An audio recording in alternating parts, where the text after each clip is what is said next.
Good afternoon. Welcome back to the humble abode. If you haven't seen, this is what we're working with here.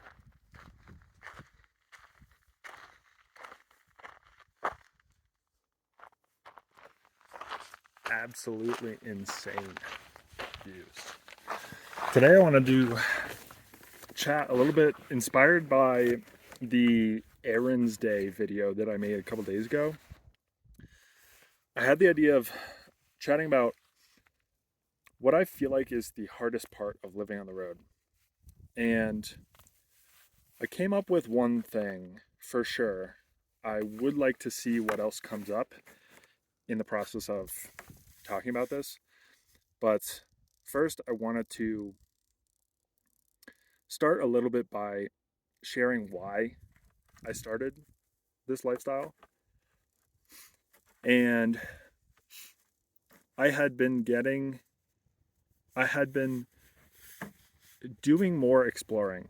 I was living in San Francisco and was finding that every month or so, I would rent a car and just go explore, go up north to the national forests, go out to Tahoe, go down to Big Sur. And I had started to not like the city and San Francisco and decided to move to Denver with the intention of getting closer to nature and to get into skiing. And I bought a Toyota 4Runner, and took that out to the Grand Tetons.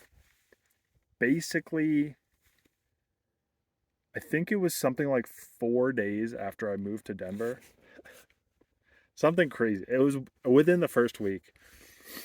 I had taken 2 weeks. Well, I took 1 week off of work, and the company had another full week off of work, and I took that 4Runner out to the Grand Tetons threw a foam mattress in the back that I bought from Home Depot for $19.99, and a cooler full of food and some blankets, a sleeping bag, and I just went out there and slept in the back, hiked during the day, took photos, edited photos, and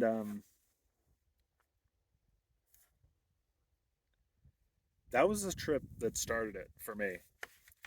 And fast forward a bunch, did a bunch more camping in my 4Runner, went skiing, and had the idea to double down on this lifestyle and buy a van. And part of the reason why was, well, part of it was exploring more, enjoying the exploration, enjoying nature, just wanting to see more of the country. But also, I remember telling my brother that I just, I wanted more chaos in my life. And my apartment was making me too comfortable. And I was trying to simultaneously balance personal growth, growing, changing, learning, getting better, with a lifestyle that I felt was the opposite to that. My apartment was designed to make me comfortable, and there's nothing inherently wrong with that. But yeah, and I decided to take the leap of faith and go for it. And I think I've spent probably on the order of 15 months in my van. I took a trip abroad. If you scroll back on my videos, you will see videos from abroad. But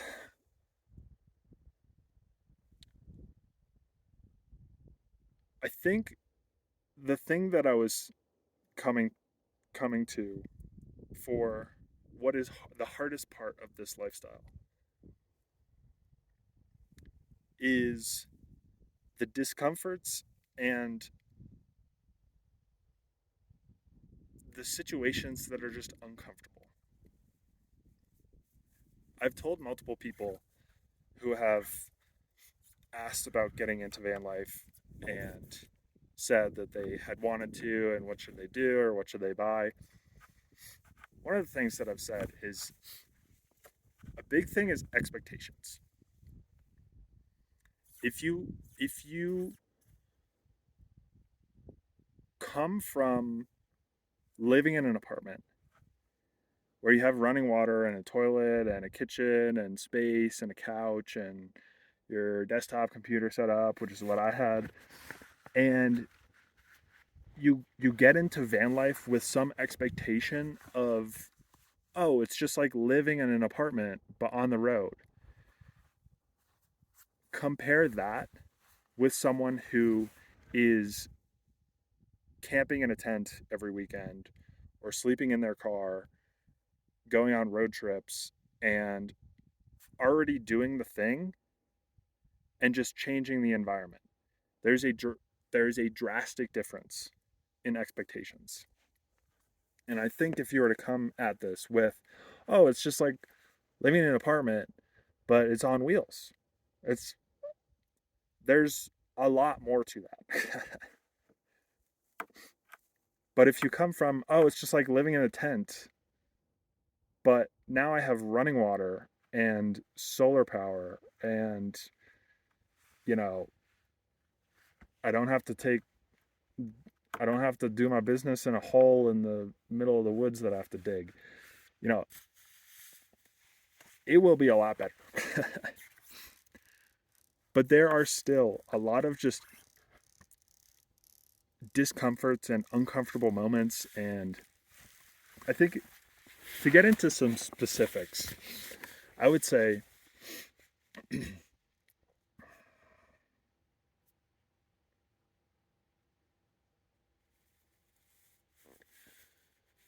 one thing is constantly having to be on the move. And now the reason I had to think about that is it's a little bit less applicable now that I'm kind of slowing down. But something about um, when I was living in Denver in the van is just having to always move.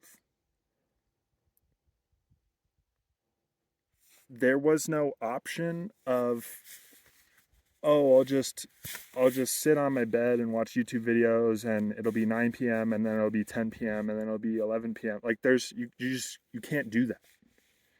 And maybe part of it was um my mindset, but like you have to move and find a place to park the van to go to sleep. That is literally a requirement unless you're in a place that you can already do that. But that and there's still moments when, especially when I'm urban camping and I'm in a like residential-y type of place. I have curtains behind, so it's like driver's seat, passenger seat, and then I have a black curtain. And I won't cover the windows when I camp like that, but I'll close the curtain. So basically, if you were to look at my van, you would see driver's seat, passenger seat, and then just like black curtain behind it.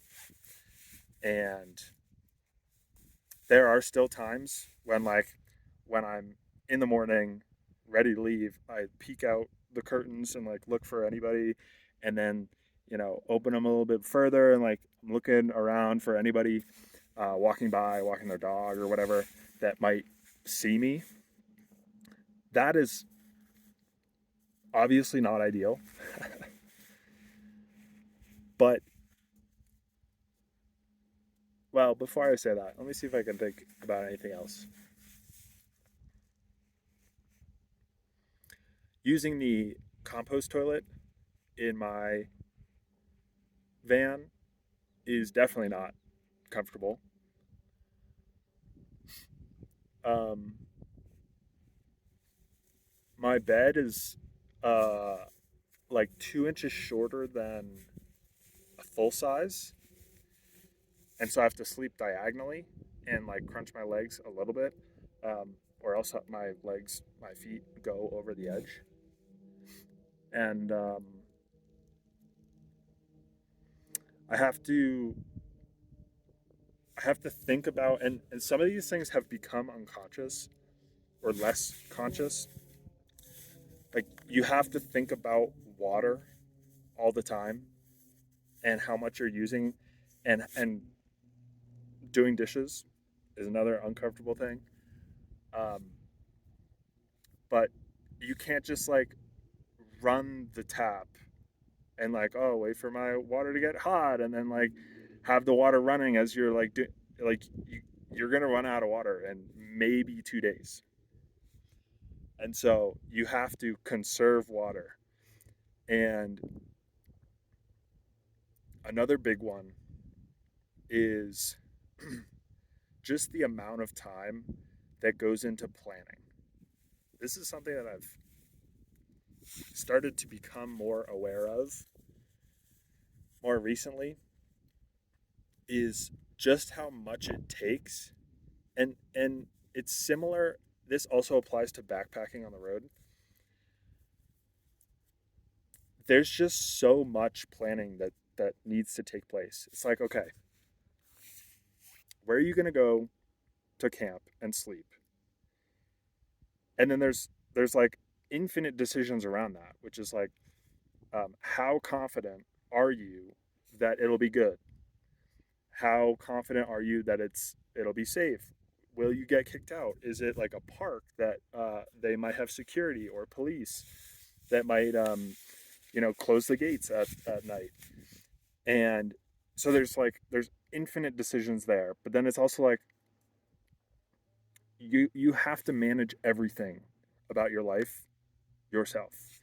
Your water, your gray water, your waste, both trash and human, and your solar power, gas, the maintenance of your van.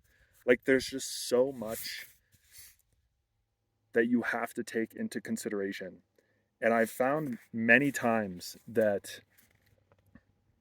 even on the micro day to day, it's like, and this is more applicable to urban places like in Denver, but I'll wake up, immediately go to a coffee shop, then I'll leave the coffee shop, and it's like I can't just make lunch and just hang out with my van parked on some like in a parking lot of the commercial place if it's a small one, um, or just like on the street next to a house or like you can't just do that. And so it's like, okay, now I have to plan which place, park, or parking lot am I going to go to, and then what am I planning on doing later? Like, am I going? Do I need to get groceries? Do I need to um, go to the gym? Should I go to a park that's close to the gym so I don't have to drive everywhere? And I'll take like 15 minutes just planning, okay, I'm going to go to this park and then I'll go to that gym and then, after the gym I'll go there, and it's just it takes up a lot more time than I had ever thought. And that's one of the nice things about just being camped parked in one place is you remove all of those. And there's still an element when I have to do errands, which is what I had mentioned in the errands video a couple days ago.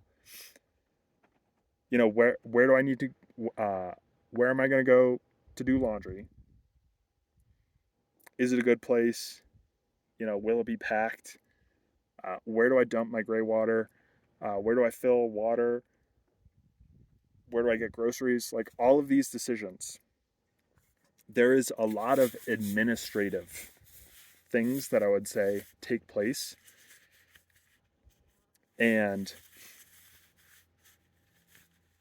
it can fatigue you via decision fatigue. But I would say the hardest part mentally is getting adjusted to what is normal and the level of comfort in daily life. And I think what I wanted to end on was one of the points that I was thinking on my walk just now was, if I were speaking to my past self, thinking about getting into this. And, I'll cheat a little bit in the sense that he was already thinking a little bit this way. But I would say you need to decide what is most important to you, and specifically what is most important to your future self.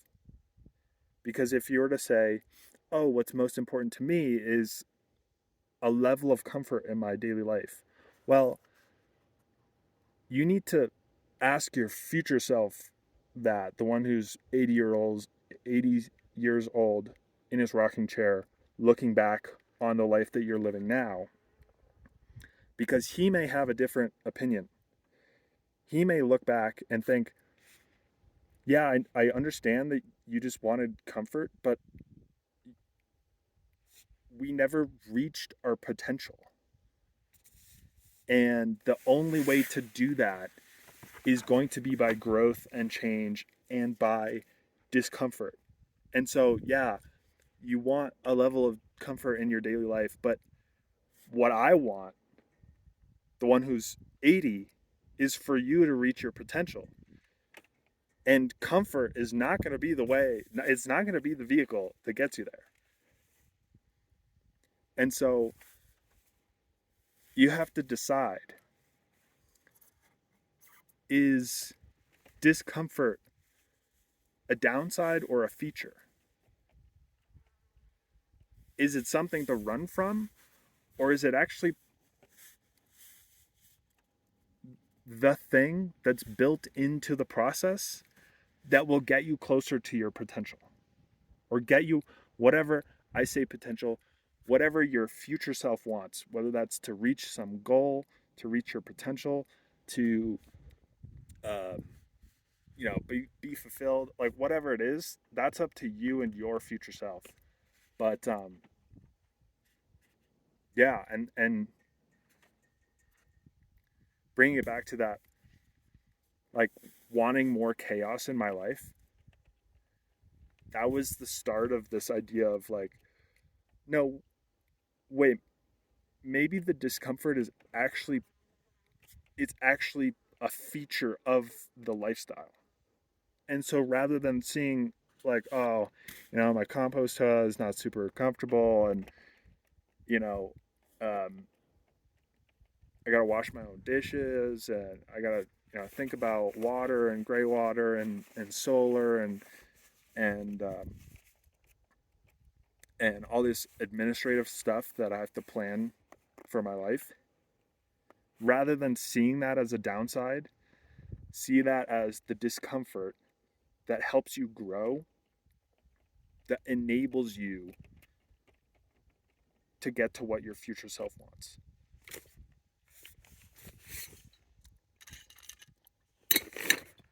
That's my rant for today. The sunset last night wasn't, well, it was more like golden hour, was insane. Basically, you see all those mountains, it looks like just like one 2D plane, but it's really, I can't believe I was about to say this, it's really 3D. Like, no, basically there's some clouds, rays of sunshine coming down, layered mountains going back. Oh, it's gorgeous, gorgeous.